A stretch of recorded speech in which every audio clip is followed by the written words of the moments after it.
Hi friends, ఈరోజు పేపర్లో వచ్చినటువంటి వార్త.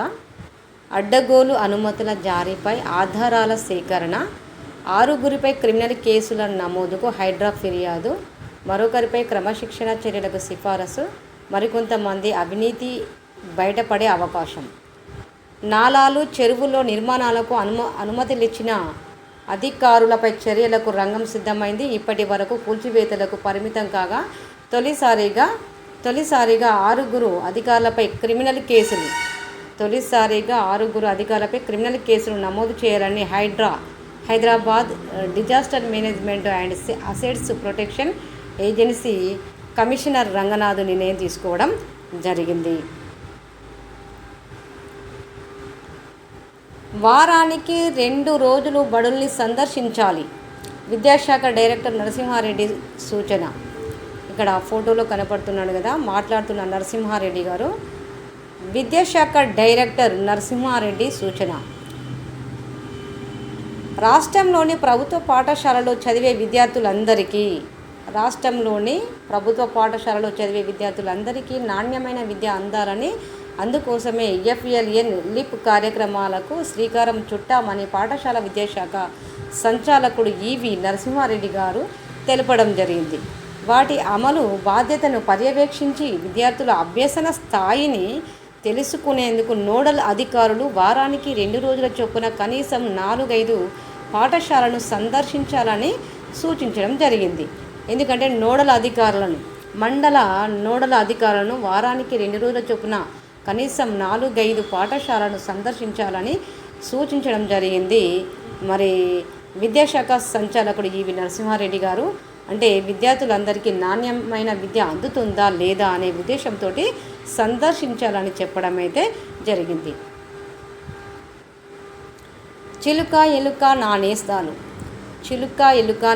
నా నేస్తాలు. ఇక్కడ ఒక మీకు వృక్షము కనబడుతుంది కదా, ఆ వృక్షంతో దానిలాగా ఉండే మరికొన్ని వృక్షాలు కూడా ఇక్కడ మీకు కనబడుతున్నాయి. మరి ఈ వృక్షము ఎక్కడ ఉంది, ఏ దేశంలో ఉంది, మరి దీని యొక్క పేరు ఏమిటో చూద్దాం. హాయ్, నేను అరుదైన వృక్షాన్ని. నా పేరు అరౌకానా. అంటే దీని పేరు ఏంటిదట? నా పేరు అరౌకానా. పలకడానికి పిలవడానికి ఇబ్బందిగా ఉంది కదూ, మరేం పర్లేదు.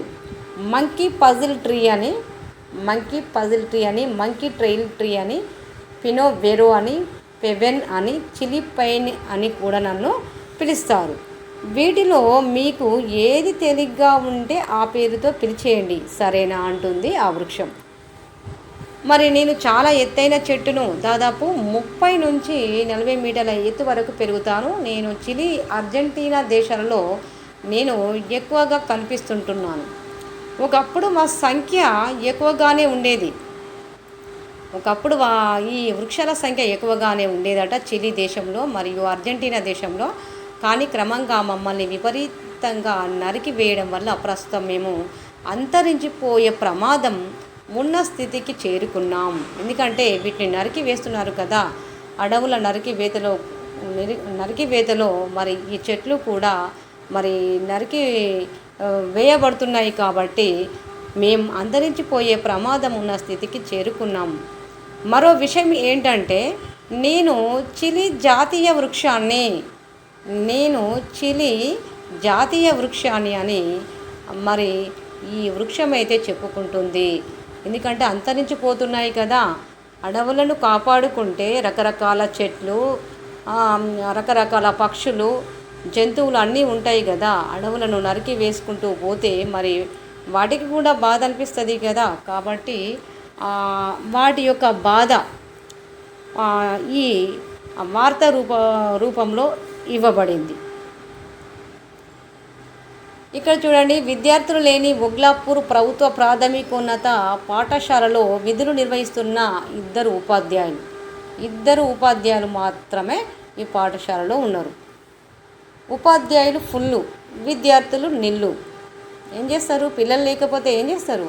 ఉపాధ్యాయులు వారి యొక్క టైం ప్రకారం ఉంటారు, మళ్ళీ వెళ్ళిపోవడం అనేది జరుగుతుంది. ఉపాధ్యాయులు ఫుల్లుగా ఉన్నారు, విద్యార్థులు నిల్లుగా ఉన్నారు.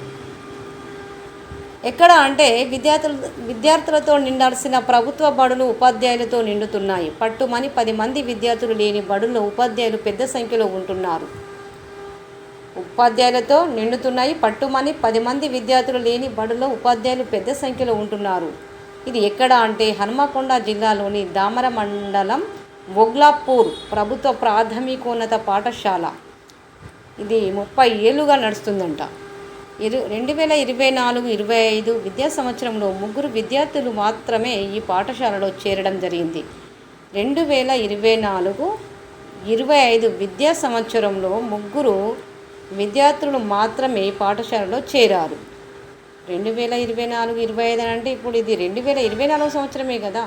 అంటే విద్యా సంవత్సరం 3 విద్యార్థులు మాత్రమే ఈ పాఠశాలలో చేరారు. జూలై 17 నుంచి ఈ 3 కూడా రావడం మానేశారు. ఎందుకు వస్తారండి? వాళ్ళు ఎవరు లేరు కదా, కాబట్టి వాళ్ళు కూడా పాఠశాలకు వెళ్ళడం మానివేశారు. దీంతో 2 ఉపాధ్యాయులు రోజు ఉదయం నుంచి సాయంత్రం వరకు పాఠశాలలో ఉండి వెళ్ళిపోతున్నారు. ఇక వారు ఏం చేస్తున్నారు? వారి యొక్క విధిని వారు చూసుకొని వెళ్ళిపోవడం అనేది జరుగుతుంది. తల్లిదండ్రులకు అవగాహన కల్పించామని విద్యార్థులకు 1 నెల పాటు ఆటోను ఏర్పాటు చేసి తామే రవాణా ఖర్చు భరిస్తామని మరి ప్రధానోపాధ్యాయుడైన సతీష్ చెప్పడం జరిగింది. ఈ విషయాన్ని మండల విద్యాశాఖ అధికారి దృష్టికి తీసుకెళ్ళినట్లు ఆయన పేర్కొనడం జరిగిందన్నమాట. ఎలాంటి పుస్తకాలు చదవాలి?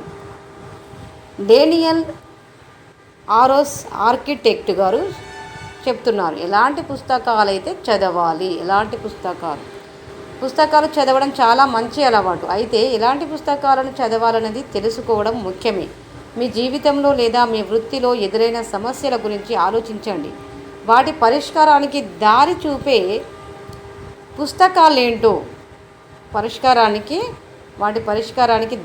పుస్తకాలేంటో తెలుసుకొని చదవండి. అందులో నేర్చుకున్న విషయాలను ఆచరించి మీ సమస్యల పరిష్కారానికి ప్రయత్నించండి అని అంటున్నారు ఆర్కిటెక్ట్ డేనియల్ ఆరోస్ గారు. నేర్చుకున్న విషయాలను ఆచరించి మీ సమస్యల పరిష్కారానికి ప్రయత్నించండి. ఈ క్రమంలో మీకు ఎదురైన అనుభవాలను ఇతరులతో పంచుకోవడానికి మీరు పుస్తకాలు రాయండి అని అంటున్నారు డేనియల్ గారు. ఓకేనా? ఏ పుస్తకం చదివితే బాగుంటుంది, ఏ పుస్తకంలో మంచి ఉంటుంది, ఏ పుస్తకంలో చెడు ఉంటుంది, ఎలాంటి పుస్తకాన్ని ఎంచుకోవాలి, ఎలాంటి మార్గాన్ని ఎంచుకోవాలి అనేది ఆ పుస్తకంలో ఉంటుంది. కాబట్టి మంచి పుస్తకాలు చదవండి. మంచి పుస్తకాలు చదివితే మీకు మంచి అలవాట్లు అనేది వస్తాయని ఇక్కడ చెప్పడం జరిగింది. సాక్షి ఆత్మకథ విట్నెస్. ఇక్కడ ఫోటోలో కనబడుతున్న ఉమెన్ ఉంది కదా, సాక్షి మలిక్ గారు. ఈవిడ భారత అగ్రశ్రేణి రెజ్లర్లలో ఒకరైన సాక్షి మలిక్ రెజ్లర్ అన్నమాట. ఆత్మకథ పుస్తక రూపంలో రాబోతుంది. విట్నెస్ పేరుతో ఉన్న ఈ పుస్తకాన్ని అక్టోబర్లో ఆవిష్కరించనున్నారు. సాక్షితో పాటు ఈ పుస్తకానికి సహా రచయితగా జొనాథన్ సెల్వరాజు వ్యవహరించాడు. ఈమె రెజ్లర్గా పోటీ చేయడం జరిగింది. ఒలింపిక్స్లో కాంస్యం గెలవడం, ఎన్నో సవాళ్ళను ఎదుర్కోవడము ఇవన్నీ చేశారట. చివరగా ఒలింపిక్స్లో 2016లో రియో పథకం గెలిచిన ఏకైక భారత మహిళ రెజ్లర్గా కొనసాగుతున్న సాక్షి అంట. రెజ్లర్లో ఏకైక భారత మహిళ ఈ సాక్షి మలిక్ గారు. మరి రెజ్లర్గా కొనసాగుతున్న సాక్షి పోయిన సంవత్సరము డిసెంబర్లో ఆటకు వీడ్కోలు పలికిందట. ఇక ఆమె ఆటకు వీడ్కోలు పలకడం అనేది జరిగింది. ఓకే ఫ్రెండ్స్, ఈ వీడియో కనుక నచ్చినట్లయితే లైక్ చేయండి, సబ్స్క్రైబ్ చేయండి.